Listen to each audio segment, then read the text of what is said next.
any amount of time on the internet, you'll know that food is king. From tasty to binging with Babish, people just love food. So today, I'm going to show you how I filmed a high quality food video all by myself.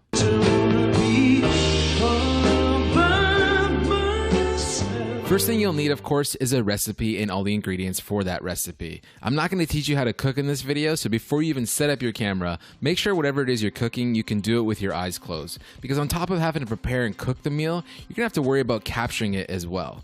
So I'm doing all of this in my kitchen, which is quite small. But as long as you can move your camera around a bit and you have a nice clean surface, you should be fine. In terms of gear, I'm shooting all of this with my Panasonic GH5 and one lens, the 25mm f1.7. But don't worry too much about your lens choice. It's all about framing and lighting with food more than anything else. Speaking of which, for lighting, I'm using the Godox SL60 with this giant softbox on it. Typically, I like to shoot natural light for food because, well, it just feels the most natural. So if you have a big window in your space, try and shoot there. I'm also using this Ninja 5, and not as a recorder, but just as a monitor. So if your camera is a flippy screen, you can probably do without this, but having an external monitor makes this so much easier, especially if you're by yourself. You can check your framing and focus while you cook without having to guess. Let's get into actually composing your frames now. A lot of food videos opt for this single top-down angle, and to be honest, I find this approach quite boring. So my advice is to change up your framing for each sequence as much as possible. It just makes the whole piece way more dynamic and interesting. It definitely takes longer though. Take this egg sequence for example. I could have just cracked an egg and called it a day, but if you want to stand out, you have to go the extra mile. So I set the camera up at a low angle to make this egg crack the hero shot.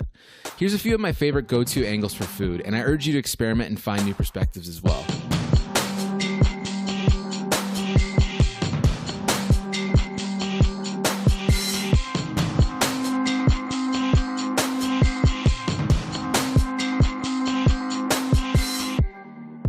Once you're all set up and you figured out your angles, all it's left to do is actually cook and shoot. This is the fun part. So each step of the recipe becomes a sequence. So if you shoot chronologically, editing becomes a lot easier. I actually think this is kind of necessary for food. As you prep and cook, you're essentially editing the video as you go, one step at a time. When you finish each step, make sure you get a nice beauty shot of the final dish. Now it's time to start editing. Find a good track, and for that I obviously recommend MusicBed. Slow down your clips and add some simple titles.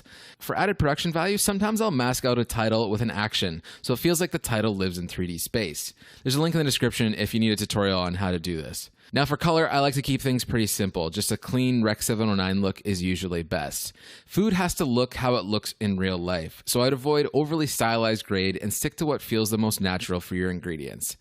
Without further ado, here is the final food video in all of its entirety.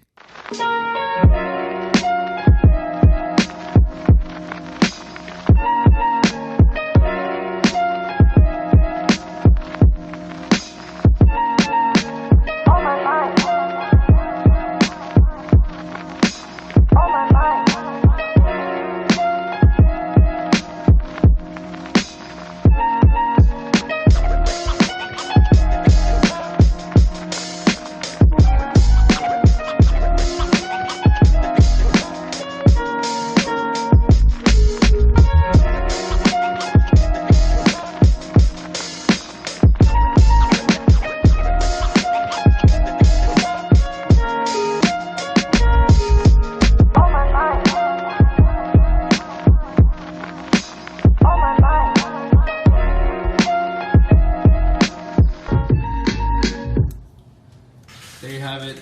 That was the whole video. From start to finish, shooting this and then to editing it, it probably took me about 2 or 3 hours. So I hope you enjoyed this video.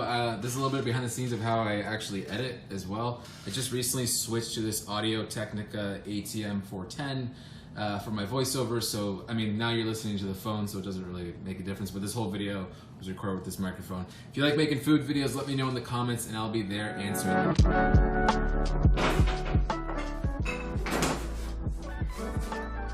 Thanks so much for watching this video. If you liked it and want to see more behind the scenes and filmmaking tips, be sure to subscribe. If you have any questions about how to shoot food videos or have a food video you want to share, let me know in the comments. I'll be there answering, and you'll hear me next time I feel like making a video. Cheers.